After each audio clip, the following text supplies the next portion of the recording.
Hello, everyone. It's Naomi Wolf. Greetings. It's Thursday, almost Shabbat, and we've got the 1560 Geneva Bible, and we're at Leviticus 11. So, you know that some of the sections of the Hebrew Bible I'm kind of nervous about because they're difficult, right? And we had a very dramatic chapter that we just came out of, Leviticus 10, in which the sons of Aaron the priest were consumed by God, by fire coming from God, basically, for offering alien fire against God's wishes in the sacred tent of meeting. And that was pretty intense, but pretty easy to understand. So today we've got a really challenging chapter. I'm going to say personally challenging.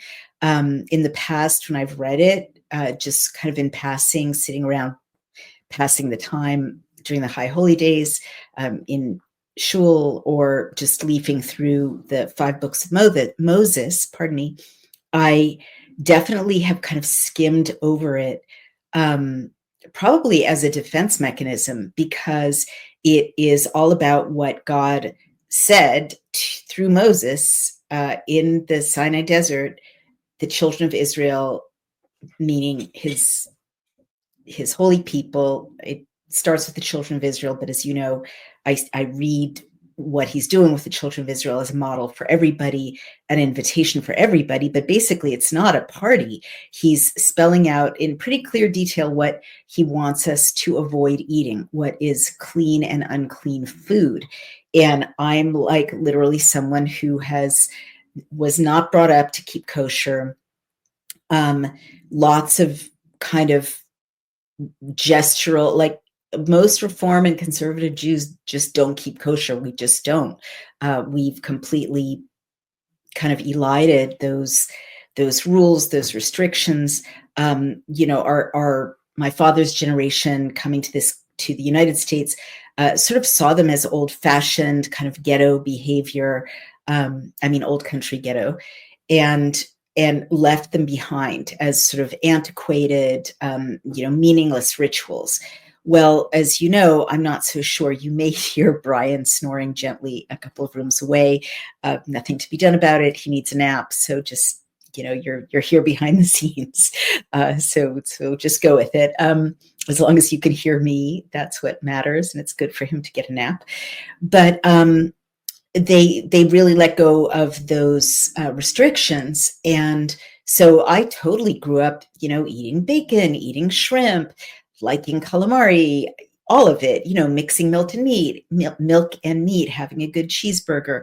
But I know that I've shared with you all since my weekend at Chabad a couple of weeks ago in Brooklyn that I am really beginning to rethink taking more seriously what God literally said in the Hebrew Bible about what he wants us to eat and not to eat. And so I personally, I'm not telling anyone what to do. I never, ever would. But, I shared with you all that I had a conversation with a Chabad rabbi, very casual conversation about kashrut, about the dietary laws.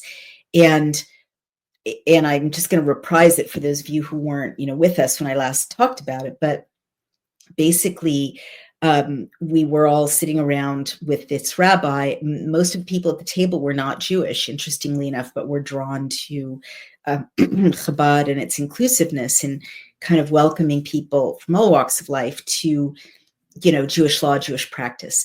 And we were basically saying, why does it matter? It doesn't really make sense. What's the reason behind these pork, don't eat shellfish restrictions? And in the past, I've shared this, but I'll share it again. I've heard various kind of nonsensical rationalizations from various sources trying to explain why it makes sense. But this rabbi, to his credit, basically said, we don't know. We don't know why we're not God. We don't know the answer. There's no human reason I can give you for avoiding shellfish and pork and the other kind of forbidden, unclean food, except God asked us. And, I shared with you, but I'll share it again because it seems to be a theme of my life right now, and also kind of a theme of this section of Leviticus. There seem to be some things that really just don't make sense to us in Leviticus, in human terms, that God is asking.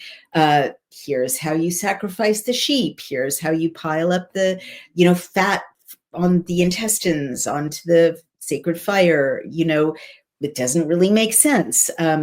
Here's how you dress yourself. Here's what the priest wears. Here's the embroidery for the priest. It's very, very detailed, but it doesn't really make human sense. And then the dietary laws, for sure, I don't understand them from a human point of view. Why does it matter what we eat? God made everything. God made calamari. God made shrimp. God made pork and bacon and delicious, yummy pork chops and ribs and so on. Why would it matter to God if we enjoy those things? And again, I'm not telling you what to do. I'm just sharing my own journey. But when the rabbi said, we don't know, but God asked us, I did have this moment of, oh my gosh, God's dumped all these blessings on us, our families, our bodies, our lives, the planet, flowers, food, love, worship, dance, culture, books, all these blessings, and himself, right? And if you're Christian, his son, right? And he's not asking for much. And this is something that in the Hebrew Bible, he is clearly asking for. You can't rationalize it. And it's so interesting that my dad's generation was able to totally rationalize it, because if they were to read Leviticus, there's no gray area. God is literally saying, just do these things. Okay, don't eat these animals. Don't eat these creatures. So let's dive in. And I'm going to add something today that I haven't added in the past, which is, this is such a kind of problematic or baffling chapter in terms of God just saying, look, eat this, don't eat this, right? That I'm throwing in a little Chabad exposition, because I read this and thought, well, there must be, analyses or expositions in Hebrew, doresh, midrash, right? Exegesis of this chapter in the Jewish or the Chabad tradition that will shine some light on it. And the Chabad exposition is just a few paragraphs, but it does shine light on it. It's quite metaphorical. And maybe that's the best we can do with things that God says that we don't understand, is read them almost as poetry, or read them as a metaphor for, human needs and human lessons and goals. But I'm going to share that at the end of this reading, just because it helped me kind of get a grasp on this chapter. So let's just dive right in. And again, if you don't have the beautiful but kind of expensive hardcover 1560 Geneva Bible, it is now on a free PDF, and it's genevabible1560.com. So just go ahead and open it up at chapter 11, Leviticus. Of beasts, fishes, and birds which are clean and which be unclean is the subheadline.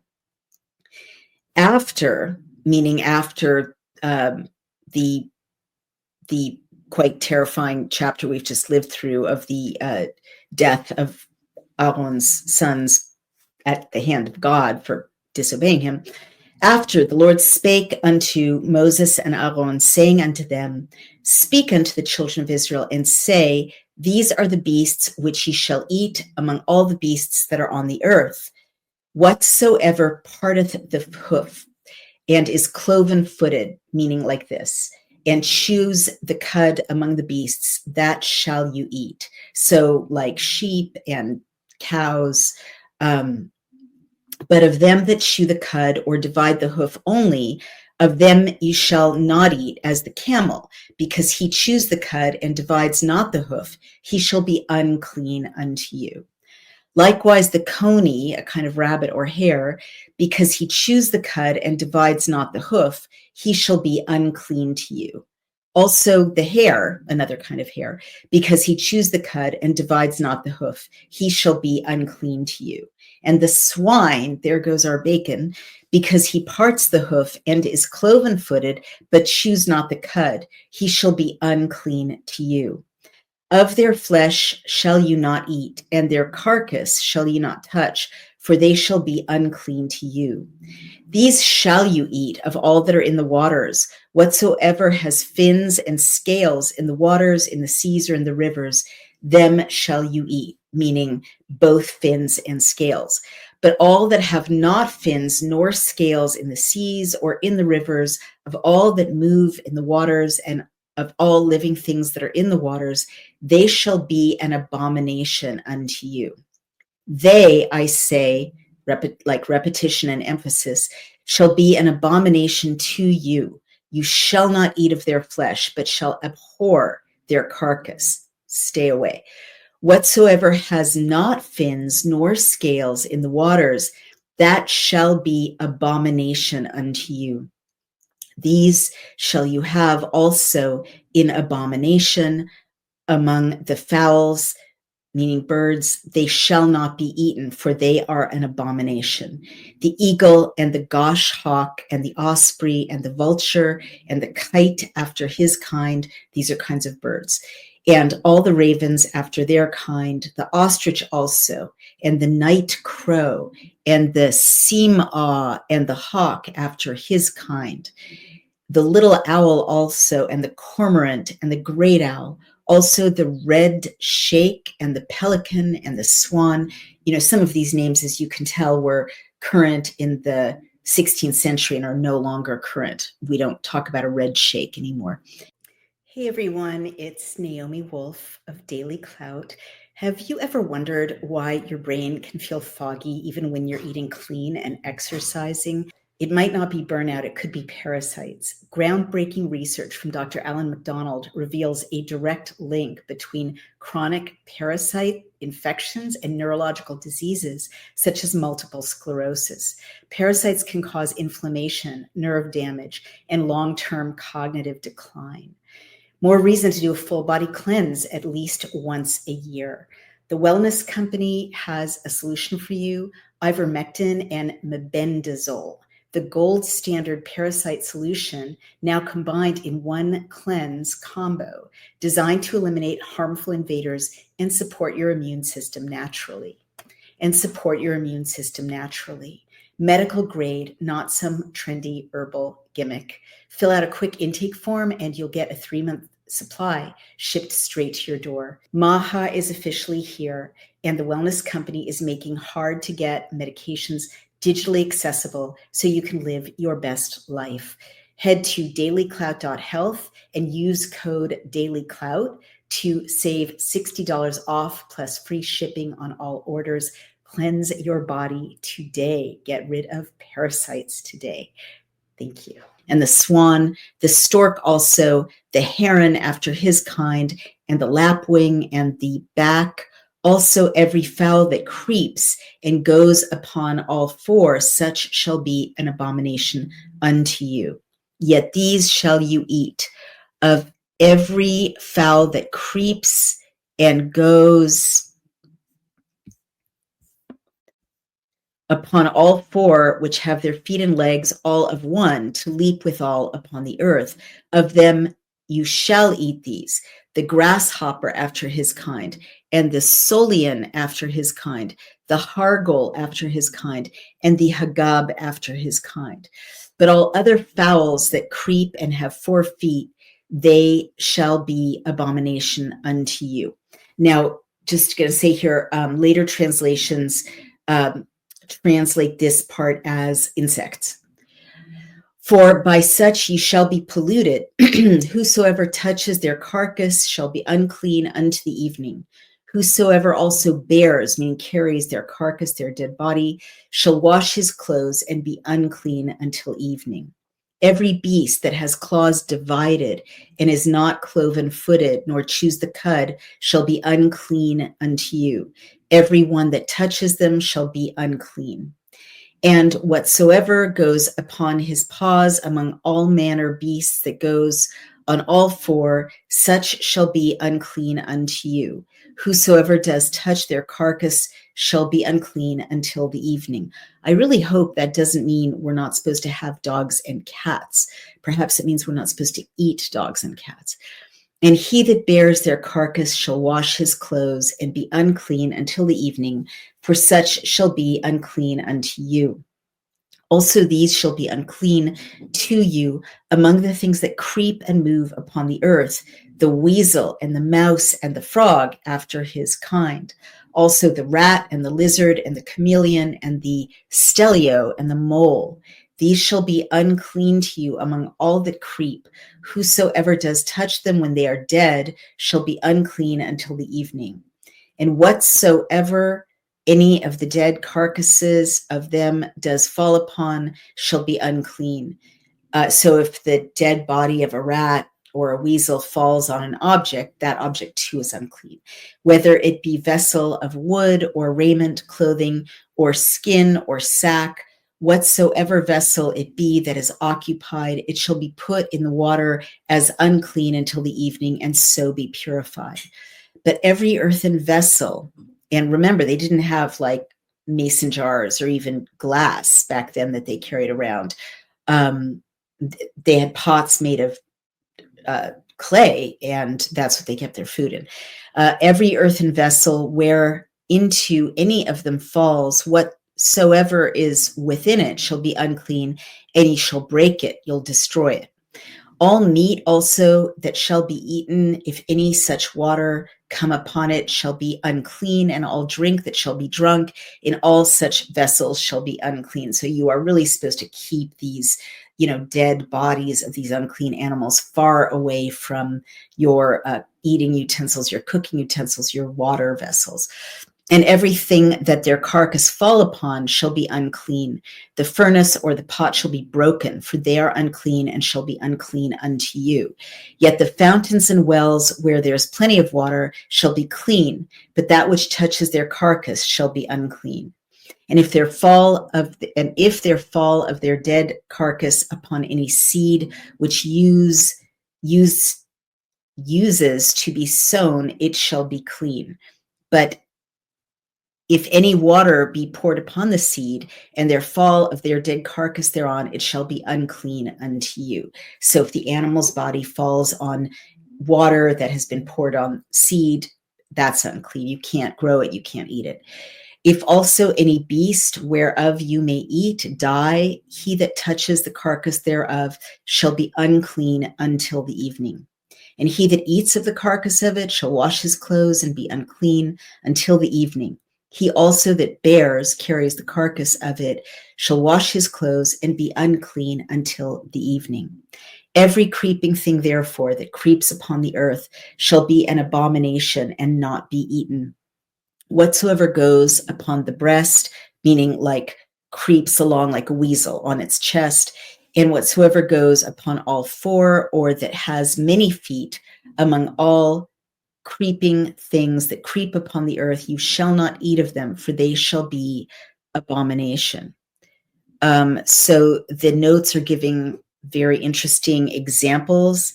For instance, these were certain kinds of grasshoppers, which are not now properly known. And they're giving an example of the green frog that sits on the bushes. You're not supposed to eat that. Or a crocodile, not supposed to eat that. And they're just kind of elucidating what this list is. You shall not pollute yourselves with anything that creeps, neither make yourselves unclean with them, neither defile yourselves thereby. You shall not, I say, be defiled by them. And you can hear the emphasis of God here. For I am the Lord your God. Be sanctified, therefore, and be holy, for I am holy. And defile not yourselves with any creeping thing that creeps upon the earth. For I am the Lord that brought you out of the land of Egypt to be your God, and that you should be holy, for I am holy.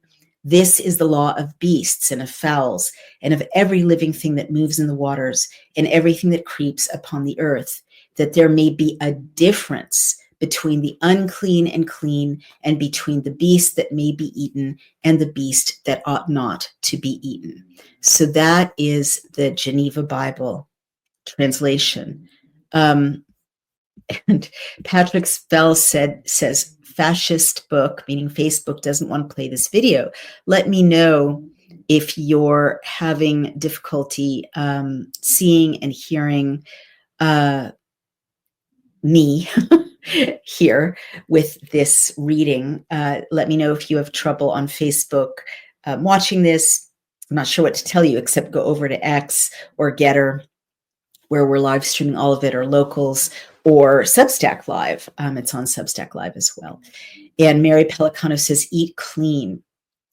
How do we get away from all the chemtrail poisons? I can't eat any meat. My body rejects it.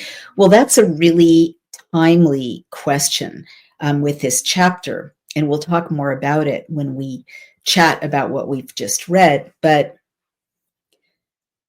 I think these are guidelines for a toxic world. And before we go on, I'll just say that one of the kind of human reasons that in the past I've been given for the kashrut laws, think about it. You've got these various animals and their dead bodies, and there are maggots and bacteria, in the dead bodies of these animals that creep along the ground. I don't know if you're going to get more maggots from a rat's body or a mole's body, or more bacteria than, a kosher animal like a sheep. But definitely these instructions, this was before virology, it was before microscopes, it was before people understood, infection, right? And so one of the things these restrictions from God, do for the children of Israel is, in a time when infectious diseases were absolutely rampant and people had not the least idea scientifically, about basic hygiene, these rules did create barriers between putrefying carcasses and people's food vessels and their water vessels and their water supply. And that their typhoid and cholera and various horrible things can be transmitted by an infected water supply. And that, animals kind of decomposing in sources of water can be a source of infection. So again, I don't know if the animals that God is singling out here are particularly virulent or infectious if they decompose, but some of what you get by following these seemingly arbitrary rules of God's in a time before infectious diseases or, sanitation were understood is some cleanliness and hygiene in food and water supplies. So there are other things that people have suggested. The whole question of pigs. Apparently, swine can have horrible parasites, and again, this is a time before antibiotics and before people even understood the workings of parasites. So these could be basic health laws, right? Some of them. We really just don't know. This is conjecture. But I think that the deeper meaning, and we've talked about this in chapters past, and it's a theme in these chapters, right, is the clean versus the unclean, tahor and tameh. And we talked about those words, how important they are. They're very reductively translated as ritually clean and ritually unclean, or ritually pure and ritually impure. But you can tell, God is saying it's deeper than that. And before we go on to the RSV and to Chabad, I just want to say, to me, as I'm reading this, and it's interesting, sometimes I'll read a chapter and I'll think, gee, I really don't want to read that to a bunch of people because it's difficult, or kind of boring, or I don't get it, right? But then I've said this before, I'll say it again, in the process of reading it, and I hope you're having this experience too and listening, a kind of deeper meaning emerges. And underneath the kind of detailed and sort of technical, can't really understand them, instructions about, don't eat the weasels and don't eat the owls and don't eat the little owls and don't eat the rat.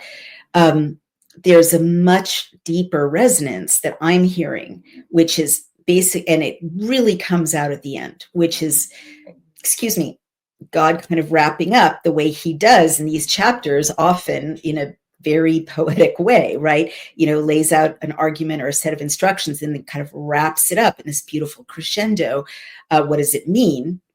And at the end, he's basically saying, you be holy because I'm holy. He's saying over and over again, humans matter. Your choices matter. Living a blessed life, a holy life matters, because you're mine, and I want you to be close to me. I want you to be in connection with me, and I'm holy. So to be in connection with me, you have to be holy. And so what I'm hearing, it's interesting, in my inner ear, when I was reading, don't eat the mouse, don't eat the rat, don't eat the weasel, I was also hearing, don't take meth, don't drink to excess, don't kill your liver, don't, abuse opioids, I'm like, don't be sexually disgusting, don't sleep with your sister. I mean, it's this kind of repetition of don't be disgusting, like whatever set of rules or boundaries are being rolled out here, whether they make sense to us or not, the drumbeat is humans should not be gross. You're not animals. You're not animals. You're not animals. You're not animals. And humans I'm asking humans, I'm asking my creation to choose pure choices and thoughtful and conscious choices in their daily lives, to surround themselves with blessedness and holiness, and not just be like an animal and just eat any random thing, hoover up and barbecue that roadkill, because you're not disgusting, because you're not animals, because you're my children.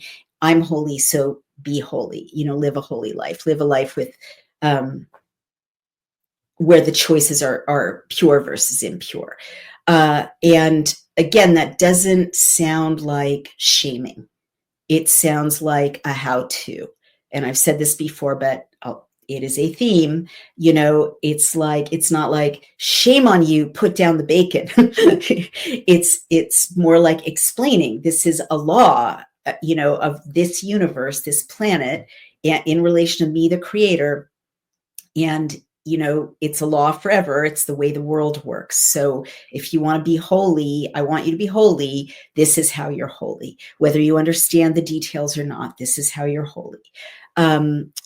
A very different tone from, oh, shame on you, you're disgusting, that's an abomination, right? Now, we're going to talk about the word abomination more after our readings, because it's a complicated word. And I confess, in a book I wrote about homosexuality, I tease apart a section that we haven't come to yet in Leviticus, I believe, which is about man should not lie with man as he lies with a woman. It is an abomination. And I believe it's the same word. And I made the case that this word abomination is used in many, many kind of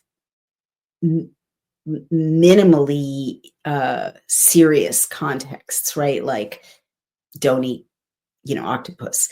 But I don't know what to do about that, because I'm also making the case right now that it seems like God is pretty serious about all of this. So, but at the same time, we're kind of getting ahead of the story, but I don't believe God would ever make a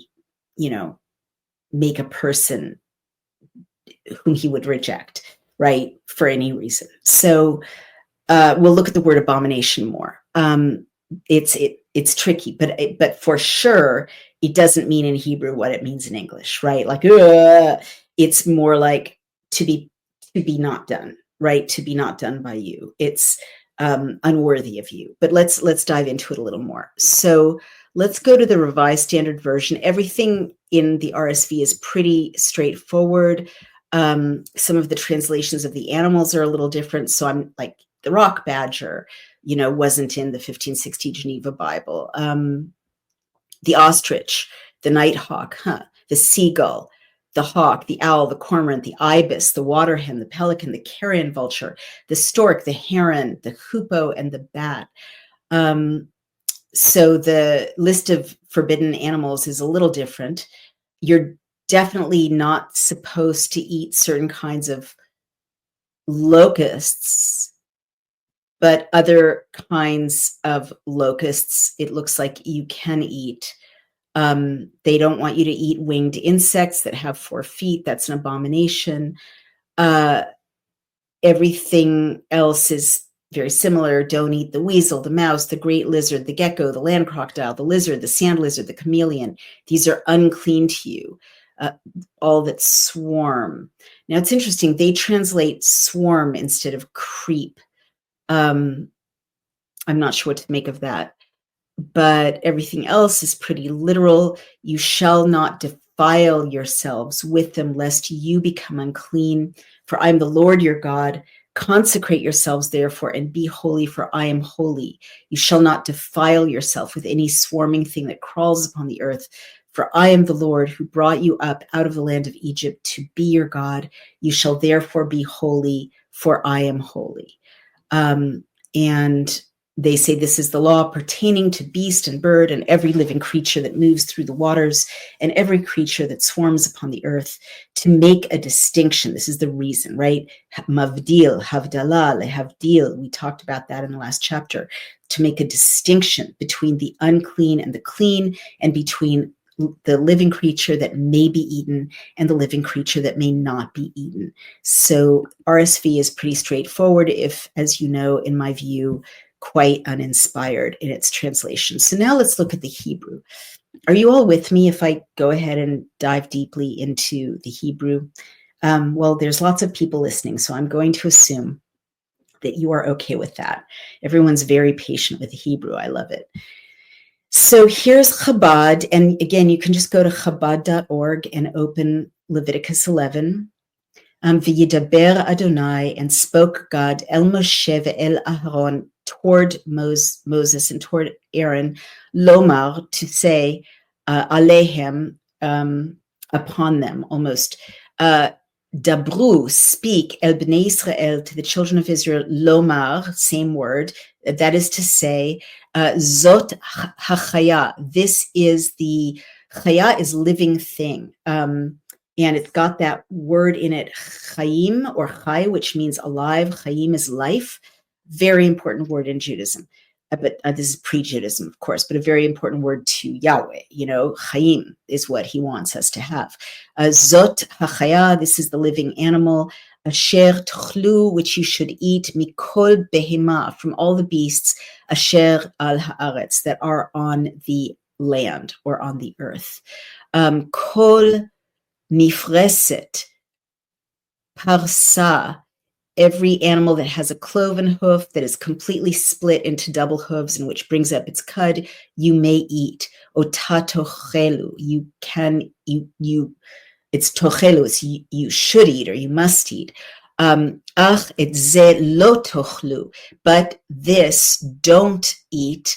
Mima'ale hagera, from among those who bring up the cud, and those that have a cloven hoof. The camel, because it brings up its cud but does not have a completely cloven hoof, it is unclean for you. And by the way, et hagamal, the word for camel is gamal. I believe that our word camel derives from Hebrew and Arabic. They're so similar.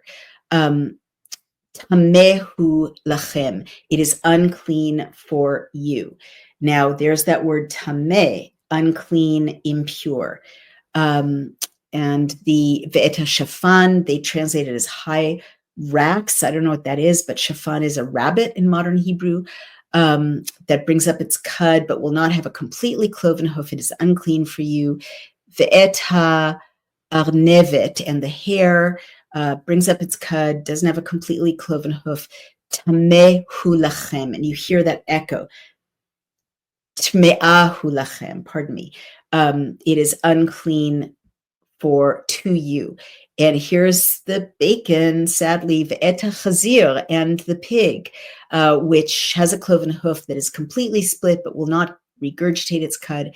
Tameh hu lachem, it is unclean for you. Unclean it is to you. Mebasaram, from their flesh, lo tochelu, don't eat. Uve nivlatam, lo tig'u, tme'im hem lachem, and to their carcasses don't touch, they are unclean to you. And then among all the waters, it's ze tochlu, and you can hear in the Hebrew, lo tochlu, don't eat them, eat them. And the eat imperative is plural, right? Talking to a group of people. Don't eat, don't eat. It's just very directive. Et ze tochlu, this eat, mikol asher b'mayim, from all that are in the water. Kol asher lo snapir, ukashkeshet, all that are in the water, you may eat these. Any of the creatures in the water that has fins and scales, b'mayim, bayamim, in the waters, in the oceans, and in the rivers, uva nechalim otam tochelu, and in the rivers, them you must eat, you should eat. V'chol asher ein lo snapir, and all that do not have fins and scales, ukashkeshet, beyamim, in the oceans, uva nechalim, and in the rivers, mikol sheretz hamayim, all the creeping creatures in the water, umikol nefesh hachaya, and among all the living creatures, literally the soul of the living animals, asher b'mayim, they're in the water, sheketz hem lachem, and there's that word abomination, sheketz, they are to you. So let's see what sheketz means in Hebrew. Sheketz in Hebrew. And Strong's Hebrew is like the classic kind of 19th century linguistic exposition. So it's got an Englishman's concordance. Sheketz, Strong translates as abomination, detestable thing. And it's from shakatz, filth, an idolatrous object, abominable. So it's related to idolatry. Detestable, abomination, detestable, abhorrent, abomination. Yeah, it's all really, really bad. There's no way around it. It's detestable and it's related to idolatry. So in the usage, they say the word sheketz appears in the Hebrew Bible to denote objects or practices that are considered abominable, particularly in the context of idolatry or ritual impurity. It is used to describe things that are ceremonially unclean and detestable to God. So God does not like sheketz, and there's no way around it. The sheketz yiyu lachem, and an abomination, these will be to you, mibsaram, from their flesh, lo tochelu, don't eat, ve'et nivlatam, and of their dead bodies, tishaketsu. And there's that word sheketz, that root, you will like abhor them, you will hold them in abomination. And every creature that doesn't have fins and scales in the water, sheketz hu lachem, and you hear the repetition. An abomination, it is to you. Vet ele tishaktsu, and of these you should abominate, right? It's a verb. Min ha'of, from the fowls, lo yochlu, don't eat. Sheketz hem, they're an abomination. Et ha nesher, the eagle or griffin, ve'et haperes, the kite, the osprey, ve'et ha'ozniah, the kestrel and the vulture, and they translated it after its species, but it's quite beautiful. Ve'et ha'aya lemina. Mean is a kind. Mean is also sex or gender, interestingly. So lemina is to its species. They translated it after its species. And the raven and the ostrich, the jay, the sparrowhawk, the owl, the gull, the little owl, the bat, the starling, the magpie, the stork, the heron, the hoopoe, the bat, any flying insect that walks on four is an abomination for you. Sheketz hu lachem. And then there are exceptions for insects that walk in a different way. And from this locust category, you may eat the following: the red locust, the yellow locust, the spotted gray locust, the white locust. But any other flying insect that has four legs, what do you think I'm going to say? Sheketz hu lachem. It is an abomination to you. Le'ele, and to these, hit'amu, you will unclean yourselves. Ki hanogea, because the one who touches benivlatam, their dead bodies, yitma et ad ha'arev, will be tameh, will be impure or unclean until evening. And anyone who carries their carcass, v'chol hanoseh minivlatam, anyone who carries their dead bodies, v'kabes begadav, shall immerse his garments. Kvisa is laundry, interestingly. V'tameh ad ha'arev, and he'll be unclean until evening. And then anyone who touches them, the animal with the cloven hoof that's not completely split, kol hanogea bahem, anyone who touches them, yitma, will be unclean. And all the animals who walk on four legs, etc., anyone who touches their carcass, yitma ad ha'arev. You hear repetition, and kind of variations in repetition. Vehanose et nivlatam, and he who carries their dead bodies, yechabes bigdav, he'll clean his clothing. Utameh ad ha'arev, he'll be unclean until evening. Tmeim hema lachem, they are unclean for you. And this is unclean for you. V'zelachem hatameh, you hear the repetition. Ba'sheretz hashoretz, the weasel, the mouse, the toad, hacholed, ve'ha'akbar, ve'hatzav, leminehu, to end all of these, the toad after its species, the hedgehog, the chameleon, the lizard, the snail, and the mole. Ele ha-tme'im, these are the impure, lachem, to you, b'chol ha-sharetz, in among all creeping creatures, kol hanogea behem, everyone who touches them, bemotam, when they are dead, in their deathness. Mavet is death. That's the root of that word, bemotam. Yitma ad ha'arev, will be unclean until evening.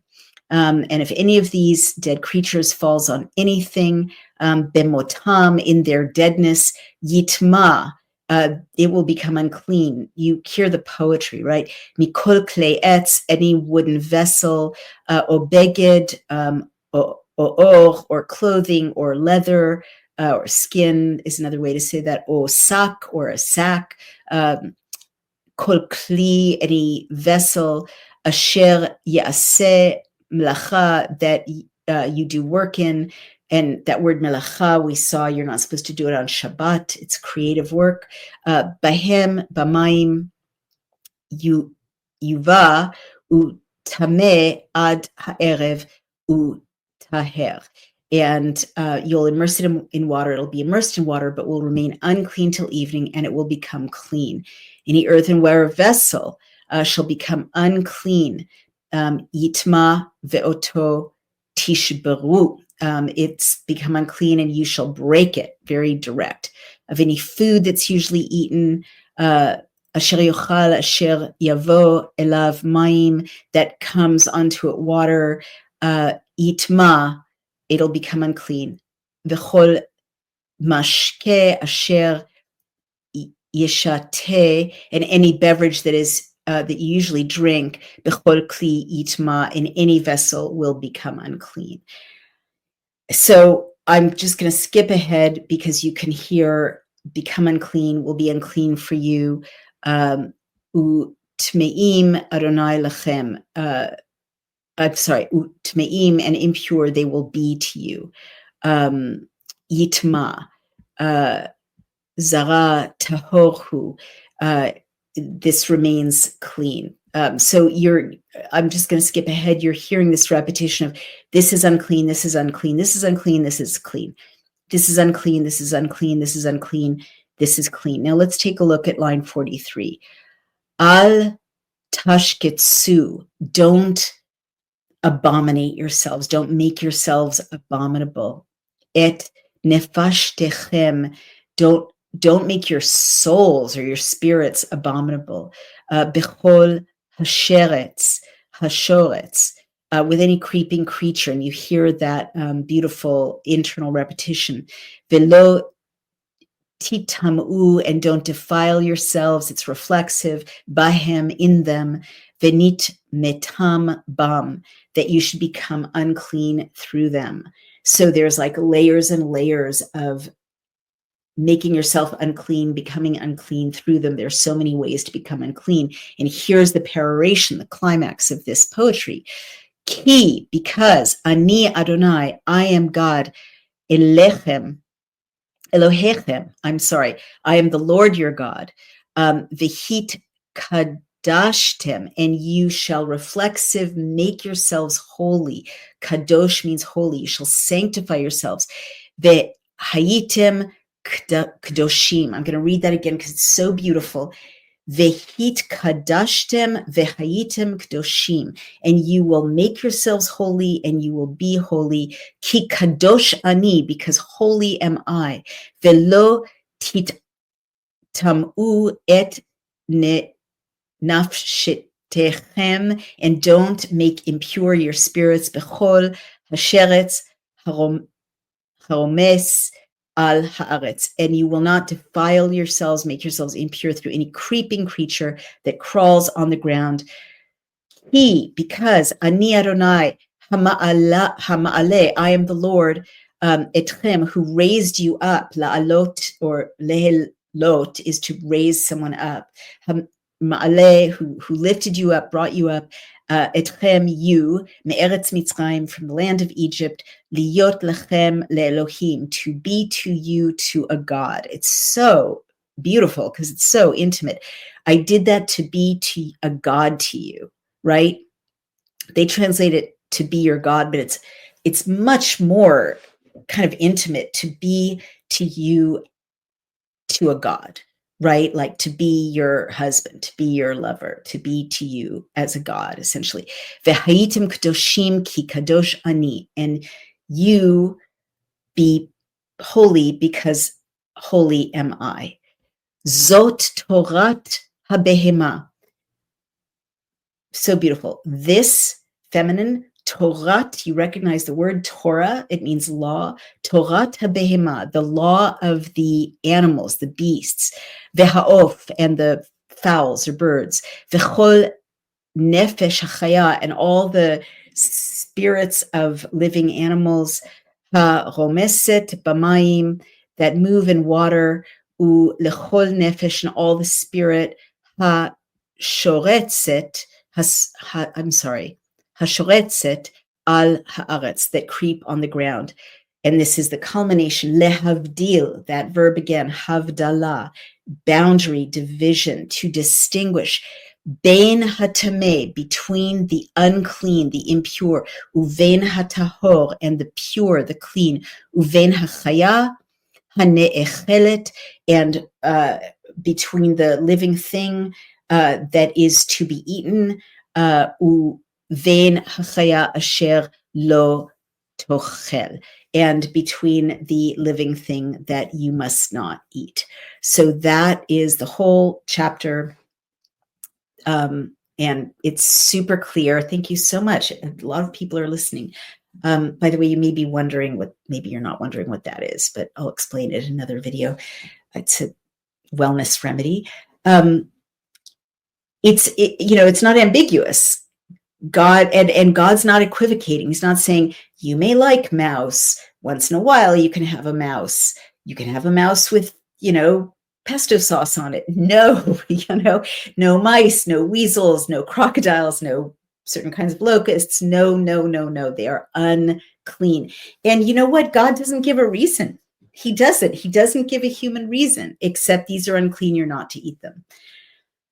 It's pretty intense. It's pretty intense because I literally didn't realize that calamari was part of this uncleanness. It doesn't have an octopus, or a squid doesn't have scales and fins.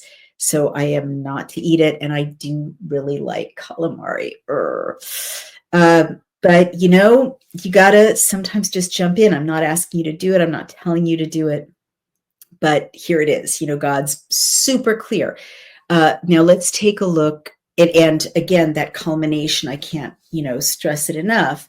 I'm the Lord your God. I brought you up, lifted you up, literally, out of the land of Egypt. And to this day, we say about Israel, the land of Israel, the Holy Land, that we go up to it, and when you go up to live in Israel, you say you make aliyah, you go up.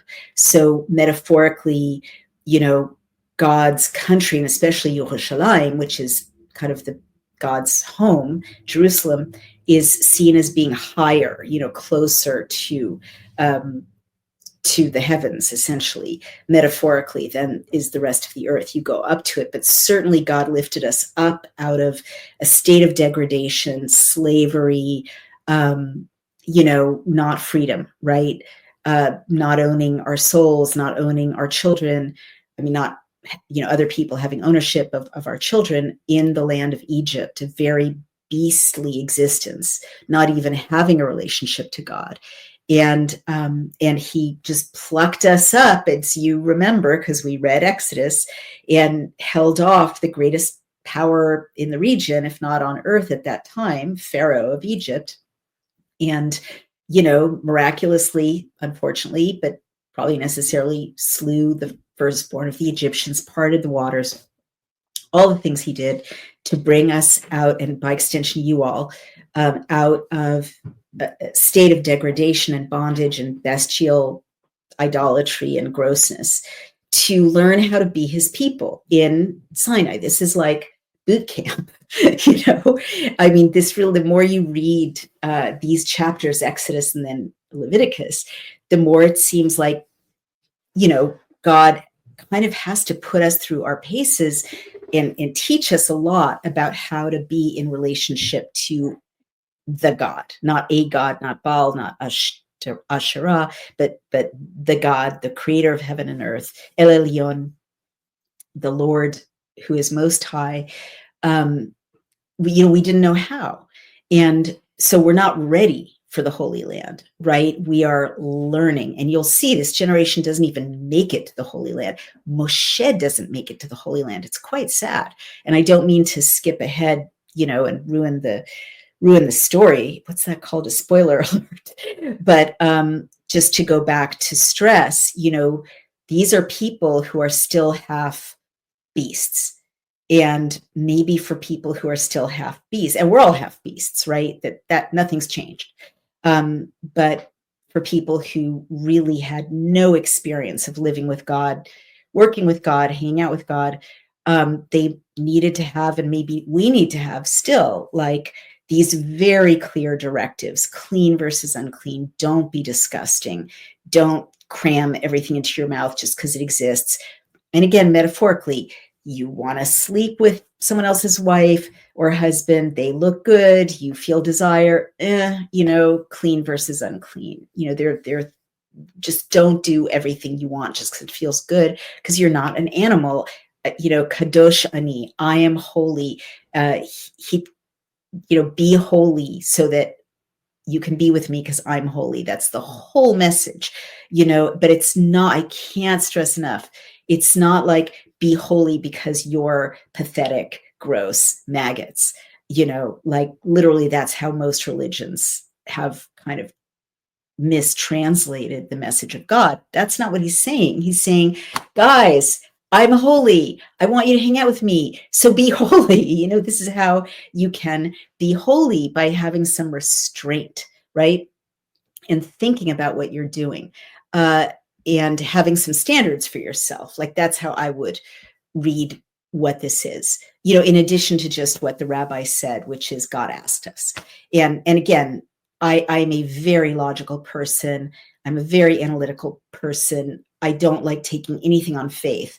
But literally, ever since I had that conversation with this rabbi at Chabad, where he basically said, we don't know, but God asked us, we're reading Leviticus. God did ask us, it's pretty straightforward. And I have been, like, Brian made a delicious looking pork chop in the air fryer today. He's like, honey, do you want a pork chop? And I'm like, nope, I'm being a big Jew.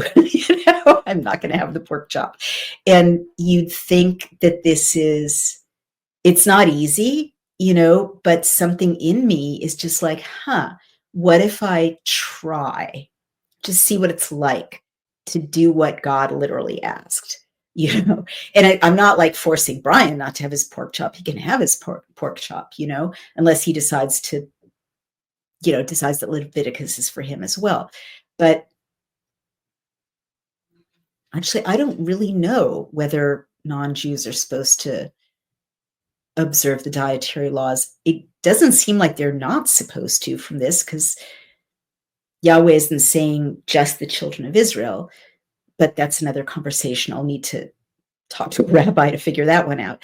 Point is, I am finding that it's cool, like with observing Shabbat, to kind of experiment with seeing what happens when I actually do something God literally asked that is not really comfortable or intuitive from a modern, I want everything all the time, I don't want any discomfort, I don't want any restriction point of view. And what my experience has been this last couple of weeks with this is I'm a lot happier, which is weird, right? Like, I kind of miss, watching Netflix on Saturday, and I kind of miss eating pork, and I'm not kind of forcing myself to do anything, but just dipping a toe in the water of experimenting with what God literally asked, is turning out to be incredibly meaningful. It gets easier and easier. And I'm not telling you what to do. I'm just sharing. And I don't know what that is in your life, right? Like, I think we all kind of know intuitively what God wants us to do in our own lives, collectively and subjectively. And we have a million reasons not to, right? Whether it's maybe not drinking every night, or maybe not yelling at our kids, or maybe putting away our phone more often when we're with our family, or whatever it is, or mending rifts in our family, a million things, right? Not cheating in business, just being ethical. We know what that is, right? Maybe it's worth trying to experiment with just literally following God's literal requests in Leviticus and Exodus, and seeing what that feels like. Anyway, I'm inviting you, if you're not doing it already. I guess what I'm trying to say is, a lot of people go to church or go to synagogue, and the more we read these texts, the more incredible it is that, to me, that most churches and synagogues that I'm aware of don't really ask you every Saturday or Sunday to just do what God asked. There's a lot of discourse about a lot of social justice issues, or, current events, or brief homilies, but literally reading the text and talking about what God asked us to do. Not many people do it. The Puritans did it. That's why the 1560 Bible is so mind-blowing, right? Shakespeare had this Bible. The Puritans had this Bible. They were unstoppable. Jefferson had this Bible, this very faithful translation.